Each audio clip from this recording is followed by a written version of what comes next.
శనిదేవుని తల్లి ఛాయాదేవి గర్భధారణ సమయంలో కఠినమైన తపస్సు చేసింది.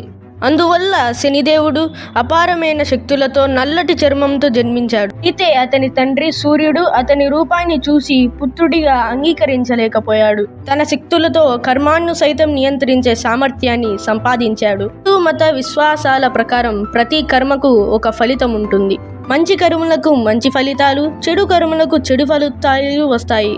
ఇవన్నీ సక్రమంగా సాగేలా శనిదేవుడే బాధ్యత వహిస్తాడని విశ్వసిస్తారు. హిందూ జ్యోతిష్య శాస్త్రాల్లో నమ్మకాల్లో శనిదేవుడు కీలక స్థానాన్ని కలిగి ఉన్నాడు.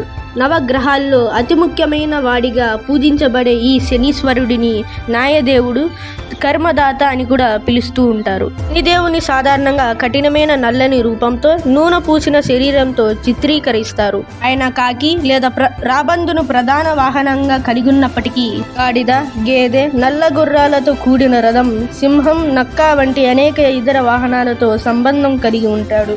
అలాగే 4 చేతులతో ధనస్సు, బాణం, త్రిశూలంను ఒక్కో చేతిలో కలిగి ఉంటాడు. సూర్యుడిని నిదానంగా చుట్టి రావడం వల్ల శనిని మందుడు అని పిలుస్తారు. శనిదేవునికి మంద లేదా దామిని, నీలాదేవి అనే 2 భార్యలు ఉన్నారు. కొన్ని కథనాల ప్రకారం దరిద్ర దేవతగా పిలువబడే జ్యేష్ఠాదేవిని శనిదేవుని భార్యగా పిలుస్తారు. ఇలాంటి మరిన్ని వీడియోస్ కావాలనుకుంటే like, share, subscribe. Don't forget to follow our channel.